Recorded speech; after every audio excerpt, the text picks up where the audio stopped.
महाराज या भारत वर्षाच्या स्वातंत्र्यासाठी ज्या ज्या मंडळांनी बंड केलं ते सगळा क्रांती दिन आमचा आपण साजरा करतोय. या सर्व क्रांतीवीरांना मी नमन करतो. आणि क्रांती दिनाच्या दिवशी बंडखोरीचा झेंडा, आंदोलनाचा झेंडा आपण सर्वांनी हातामध्ये घेतला. आणि खरं तर रस्ता रोको होणं ही काळाची गरज झाली. पुणे नाशिक रेल्वेच्या बाबतीमध्ये माझ्या अगोदरच्या सर्व वर्षांनी आपली मनोगत आपल्या पद्धतीने व्यक्त केली. पण हे आंदोलन जे आहे ते आपल्या अस्तित्वाचं आंदोलन आहे. आणि अस्तित्व याच्यासाठी असतं की भविष्य आपल्याकडे पाहतंय.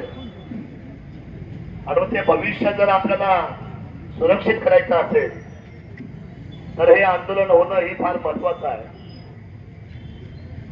माझ्या अगोदरच्या वक्त्याने म्हटले की तुम्ही आला, तुमचे आभार. पण मी आपले आभार मानणार नाही. मी तुमचे आभार त्या दिवशी मानेल ज्या दिवशी पुन्हा नाशिकच्या या संपूर्ण सरहद्दीमध्ये रेल्वेचा हिरवा झेंडा फडकेल. त्या दिवशी मी आपल्या सर्वांचे आभार मानेल. कारण क्रांती करणं आणि क्रांतीच्या दिशेने पाऊल टाकणं. काही काही लोक मला समोर सांगतात. मी बाबरावला सकाळी फोन केला 8:30ला. म्हटलं काय हो, काय परिस्थिती?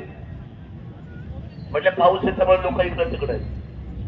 मी आले पटेलला फोन केला. म्हटलं कार्यकर्ता, म्हटलं काय परिस्थिती आहे? म्हटले पावसामुळे लोक तिकडे तिकडे.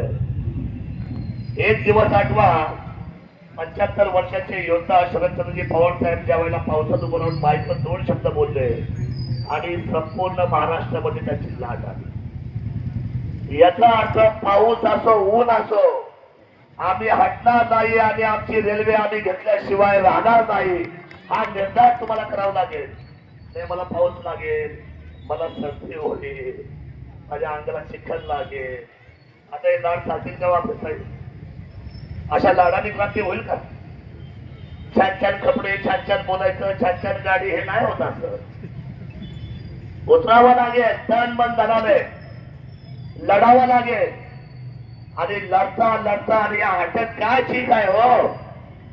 अटक म्हणजे पारितोषिक आहे.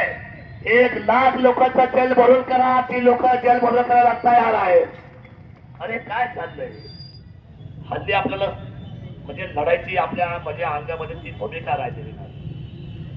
क्रांती करण्यासाठी छत्रपती शिवरायांनी आपल्याला जो वारसा दिलेला आहे तो वारसा माझ्या दृष्टीने आपण कमी करता कामा नये.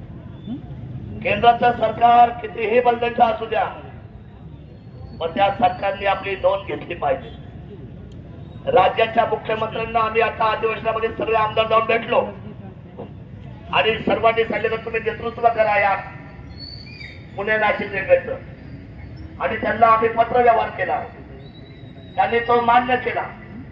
पण त्याच्यामध्ये सत्यजित तांबे असतील, शिवाजीराव आढाव पाटील असतील, अमल कोल्हे साहेब असतील आणि ह्या रूटचे सगळे आमदार असतील, नाशिक पासून पुण्यापर्यंत सर्वांनी मुख्यमंत्र्यांना आम्ही सर्वांनी संयुक्त पत्र दिलंय की हा महाराष्ट्राचा लढा, हा पुणे जिल्ह्याचा लढा, तुम्ही आमचं नेतृत्व करा अशी भूमिका तुला दिल्यानंतर ती मान्य केली.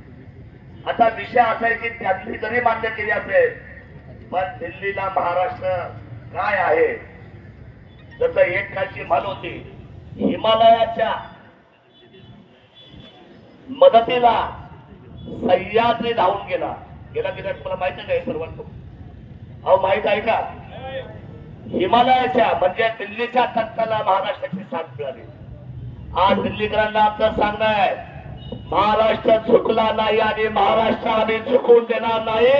आमची हक्काची आम्ही रेल्वे घेतल्याशिवाय राहणार नाही. अरे रेल्वे आमच्या हक्काची नाही, कुणाच्या बापाची. ये बात रेल्वे आमच्या हक्काची आणि नाही कुणाच्या बापाची. त्याच्यासाठी आम्ही सर्व एकत्र आलोय. ही आढाव पाटलाची रेल्वे नाही, ही कोल्हे साहेबांची रेल्वे नाही, ही भिरकी सोनवण्याची रेल्वे नाही. ही कुणाची रेल्वे आहे? सर्वसामान्यांची रेल्वे. या रेल्वेने सकाळी महाविद्यालय कॉलेजला जाणारा मुलगा समजा फर्ग्युसनला ऍडमिशन घेतलंय, अंबरशेठ सकाळी गेला, तिथं 5ला शिक्षण घेतलं, संध्याकाळी 6ला बसला, 7 सव्वा 7ला तो नारायणगावच्या रेल्वे स्टेशनला उतरलं की नाही सध्या.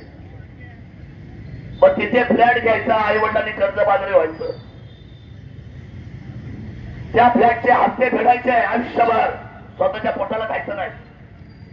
इथं चिखल तुडवायचा, पायामध्ये दचकाट, पायामध्ये काटे, हाताची बोटं फुटलेली आमच्या शेतकऱ्यांची. एक एक शेण तोडावे लागते प्रत्येक गोष्टीने आमच्या शेतकऱ्याला. आणि अशा परिस्थितीमध्ये जर रेल्वेची फ्रिक्वेन्सी वाढली पवार साहेब, तर मला असं वाटतं की आपल्याला सगळी बचत करता येईल. आमच्या सर्वसामान्य माणसाला ही फ्रिक्वेन्सी हवी आहे. 485 कोटी तुम्ही लोकांनी दिले शेतकऱ्यांना. किती? 485 कोटी तुम्ही सर्वे करून आम्हाला दिला. मग बाकी माशी कुठे शिकले? हे बेताल राजकारण बंद करा.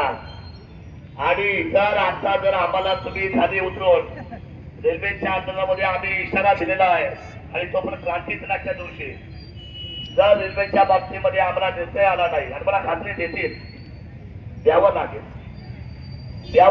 आता जंतर मंतरनी जादू केली. जंतर मंतर आपले नाव ठेवू काही ना जंतर मंतर साहेब. हा बाई 2 तरी घेतील विकास भाऊ. कारण शेवटी एकत्र आल्याशिवाय आणि जबाबदारी स्वीकारल्याशिवाय आपलं न्याय मिळणार नाही. माझे मित्र अतुल शेठ अपडेट आहेत का? अपडेट आहेत.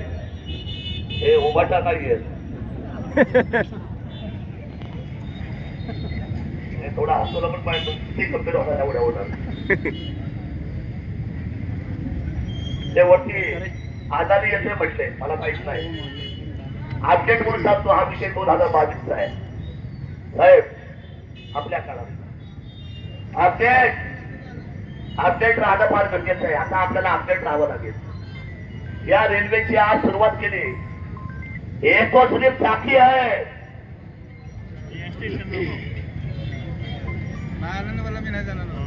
आमची हक्काची रेल्वे आम्ही बाकी आहे.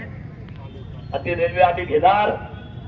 आणि जर छत्रपती शिवरायांचे जर आम्ही खरंच बावळे आणि खरेच मानकरी असो, तर आम्ही हा विजयाचा झेंडा केंद्राच्या छातीवर घेऊन आम्ही त्या ठिकाणी विजय मिळवल्याशिवाय राहणार नाही. हा इशारा आहे.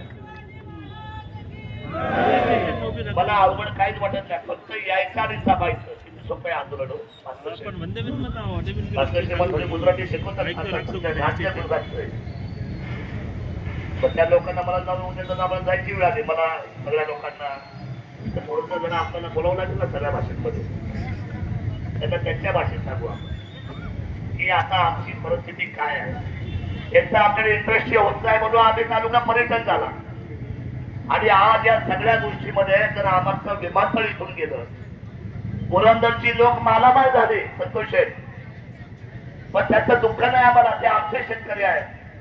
पण आमची इथून विमानतळ गेल्यामुळे आमची इथली फ्रिक्वेन्सी, आमच्या इथला रोजगार, आमची इथली उन्नती, आमची इथली प्रगती ही सगळे राजाभाऊ थांबले. त्यामुळे इथला तो मला सांगावं, महाराष्ट्राची आणि देशाची आर्थिक राजधानी कुठली आहे? आशिष भाऊ. आणि मग ग्रामीण मधल्या आर्थिक राजधानीचा जिल्हा कुठला? 1 नंबरचा संपूर्ण महाराष्ट्राच्या ग्रामीण मध्ये पुणा. आता पुण्याचा आमचा धाड्यावाद गेला. आम्हाला खूप वाईट आहे. आमचा व्हॉइस गेला. परंतु पुणे जिल्हा ग्रामांचं नाक आहे, अर्थकारणाची ताकद आहे पुणे ग्रामीण. आणि पुणे जिल्हा 1 नंबरला आणि नाशिक जिल्हा ग्रामीण मध्ये पवार साहेब 2 नंबरला. मग 1 नंबरचा 2 नंबरला जर तुम्ही कनेक्टिव्हिटी करणार नसेल, तर मला असं वाटतं की याच्यामध्ये निश्चितपणे राजकारण झालेलं आहे. जर पुणे आणि नाशिक सारखे जर महत्वाचे जर जिल्हे तुम्ही जर करत नसाल, आणि नगर, शिर्डी, नाशिक ऑलरेडी रेल्वे आहेच पहिले, मग तुम्ही दुसऱ्यांचा कशाला मागताय? मला असं वाटतं की या सगळ्या बाबतीमध्ये गांभीर्याने आपण दोन्हीमध्ये हा लढा लढूया. आणि एक दिवस महाराष्ट्र राज्याच्या मुख्यमंत्र्यांच्या वर्षा बंगल्यावर पुण्यापासून नाशिकच्या सगळ्या गाड्या भरून एका वर्षाला आपण एकदा बुके द्यायला जायला पाहिजे. एक बुके प्रेमाचा, एक बुके कामाचा. त्यांना कळावं की आम्ही का आलोय, आमच्या अंतर्गतातल्या भावना काय आहे. पुणे आणि नाशिक जोडला तसं त्यांची लक्ष गंभीरबाब काय आहे. तुम्ही तर नकाशा महाराष्ट्राचा बघत असाल वरतून ड्रोनने, आणि जर एवढे विकसित झालेले 2 जिल्हे तर तुम्ही जर सोडणार असाल शरद भाऊ, तर हे सगळ्यात दुर्दैवी बाब आहे. त्यामुळे मला असं वाटतं की आजचं आंदोलन ही सुरुवात झाली म्हणून दुसरा टाळ्या वाजवून आणि पाठ ठोकतोड चहा पिऊन घरी जाऊ नका, याची दहाता मनात ठेवा. रेल्वे घेतल्याशिवाय, रेल्वेचा गुलाल घेतल्याशिवाय आपल्याला मागे येता येणार नाही. ही आपली सगळ्यांची सामूहिक लढाई आहे आणि याच्यासाठी उद्याच्या तीव्र आंदोलनाची मनामध्ये आपण तयारी ठेवा. जितना बड़ा संघर्ष होगा, जितना बड़ा संघर्ष होगा उतनी जीत शानदार होगी. ती जीत आपल्याला पाहिजे आणि काहीच करायचं नाही हो. लाखोची लोक रस्त्यावर ना, तर भल्या भल्यांची इथं मी नाही बोलत काय होत, पण भल्या भल्यांचं. त्यामुळे माझी विनंती आहे, ताई माई अक्का विचार करा पक्का. आता रेल्वेची नोट तसा मी उभा होतो 2000. म्हणजे मी ती काळाची पावलं ओळखली होती, लक्षात ठेवा. याला म्हटलं अपडेट. राजा भाऊ, रेल्वे महत्वाची आहे. बोला, रेल्वे आपल्या हक्काची नाही कुणाच्या बापाची, रेल्वे आपल्या हक्काची नाही कुणाच्या बापाची, रेल्वे आपल्या हक्काची. छत्रपती शिवाजी महाराजांना मानवंदना करतो, क्रांतिवीरांना मानवत देतो आणि माझ्या शब्दाला विराम देतो. सर्वांनी जागेवर बसायचं, जय शिवराय, जय आदिवासी, जय भीम. सर्वांनी जागेवर बसायचं.